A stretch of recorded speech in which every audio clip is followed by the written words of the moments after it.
छद्दंत हाथी जातक कथा।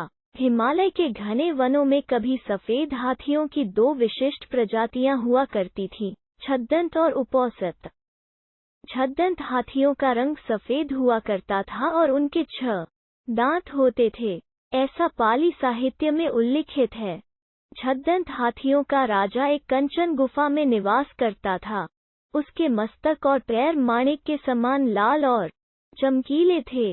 उसकी 2 रानियां थीं, महासुभद्दा और चुल्लसुभद्दा। एक दिन गजराज और उसकी रानियां अपने दास दासियों के साथ एक सरोवर में जल क्रीड़ा कर रहे थे। सरोवर के तट पर फूलों से लदा एक साल वृक्ष भी था। गजराज ने खेल खेल में ही साल वृक्ष की एक शाखा को अपनी सूंड से हिला डाला। संयोगवश वृक्ष के फूल और पराग महासुभद्दा को आच्छादित कर गए, किंतु वृक्ष की सूखी टहनियां और फूल चुल्लसुभद्दा के ऊपर गिरे।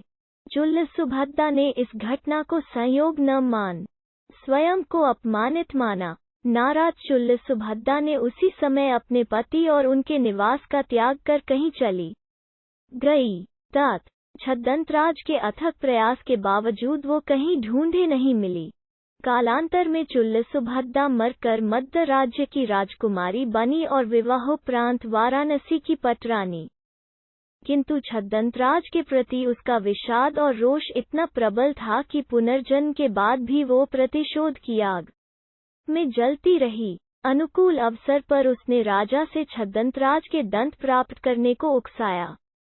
फलत राजा ने उक्त उद्देश्य से कुशल निषादों की एक टोली बनवाई, जिसका नेता सोनुतक को बनाया। 7 वर्ष 7 महीने और 7 दिनों के पश्चात सोनुतक छद्दंतराज के निवास स्थान पर पहुंचा। उसने वहां एक गड्ढा खोदा और उसे लकड़ी और पत्तों से दिया। फिर वो चुपचाप पेड़ों की झुरमुट में छिप गया।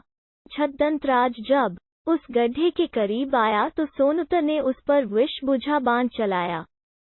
बाण से घायल छद्दंत ने जब झुरमुट में छिपे सोनुतक को हाथ में धनुष लिए देखा तो वो उसे मारने के लिए दौड़ा, किंतु सोनुतक ने सन्यासियों का गेरुआ वस्त्र पहना हुआ था, जिसके कारण गजराज ने निषाद को जीवन दान दिया। अपने प्राणों की भीख पाकर सोनुतक का हृदय परिवर्तन हुआ। भाव विह्वल सोनुतक ने छद्दंत को सारी बातें बताई कि क्यों वो उसके दांतों को प्राप्त करने के उद्देश्य से वहां आया था। चूंकि छद्दंत के मजबूत दांत सोनुतक नहीं काट सकता था, इसलिए छद्दंत ने मृत्यु पूर्व स्वयं ही अपनी सूंड से अपने दांत काटकर सोनुतक को दे दिए। वाराणसी लौटकर सोनुतक ने जब छद्दंत के दांत रानी को दिखलाए तो रानी छद्दंत की मृत्यु के आघात को संभाल न सकी और तत्काल मर गई।